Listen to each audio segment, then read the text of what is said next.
ایک بار سبحان اللہ کہا، اللہ اس کے نام کا جنت میں ایک درخت لگا دیتا ہے جی اور آپ اپنی تقریر میں اس کا مذاق اڑاتے ہیں، کہتے ہیں اللہ قسم مولویوں جنت تمہارے باپ کی ہے، اتنے پھوٹے جاؤ گے دماغ ٹھکانے آ جائے گا۔ جی بلا شبہ درخت لگایا جائے گا، حدیث پر ہمارا ایمان ہے الحمدللہ۔ جی آپ اس کا مذاق اڑاتے ہیں؟ نہ بالکل نہیں، اس لیے کہ جو لوگ بھی نعت خوانی کرتے وقت سبحان اللہ کہلواتے ہیں ان کا مقصد ثواب نہیں ہوتا ہے، جی ان کا مقصد جو ہوتا ہے نا، ہم جانتے ہیں اور سب جانتے ہیں کہ ہماری نعت جم جائے اور ہماری تقریر جم جائے، جی ٹھیک ہے نا، جی اور واہ واہ کروانے پہ ہاتھ فلاں صاحب آپ سبحان اللہ کہیے، بھئی ہمیں اچھا لگے ہم خود کہیں گے نا، آپ کو کیا پڑی ہے، آپ نعت پڑھنے آپ نعت پڑھیے نا، کیا دقت آتی ہے؟ جی درخت لگ جائے گا، حضور صلی اللہ نے ارشاد فرمایا، تو کیا آپ جنتی ہو گئے؟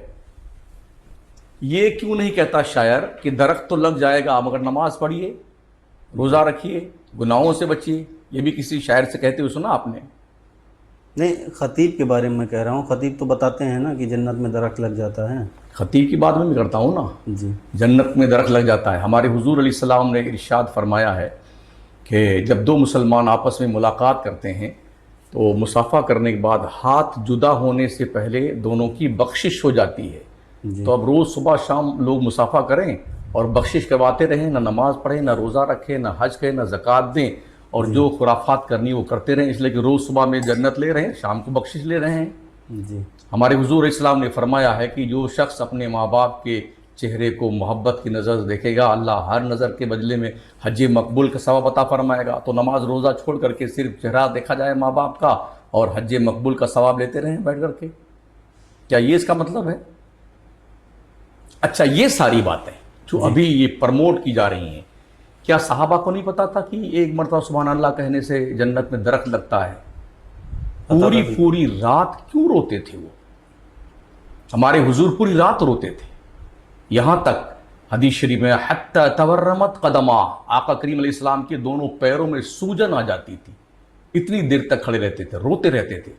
اما عائشہ فرماتی ہیں کہ حضور جب کھڑے ہوتے تھے صلی اللہ علیہ وسلم تو داڑھی شریف آنسوؤں سے بھیگ جاتی تھی، سجدہ کرتے تھے، مصلی پر جہاں سر اقدس ہوتا تھا وہاں آنسوؤں سے مصلی تر ہو جاتا تھا۔ حضور کی یہ کیفیت تھی۔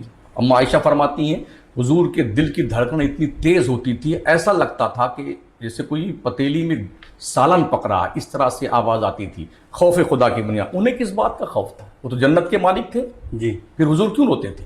یہاں تک اللہ نے فرمایا طٰہٰ ما انزلنا علیک القرآن لتشقیٰ، اے پیارے مصطفیٰ ہم نے قرآن اس لیے نہیں اتارا کہ تو مشقت میں پڑ جائے۔ جی یہ تو خوف والوں کے لیے، الا تذکرۃ لمن یخشیٰ، یہ نصیحت ہے، جو خوف والے ہیں وہ نصیحت پکڑے۔ اللہ نے منع فرمایا دیر تک رات تک عبادت کرنے سے حضور کو۔ رات بھر حضور روتے تھے، صدیق اکبر، فاروق اعظم جتنے صحابہ ہیں رات بھر جنتی تھے، جنت کا ٹکٹ کنفرم ان کے پاس میں تھا، پھر کیوں روتے تھے؟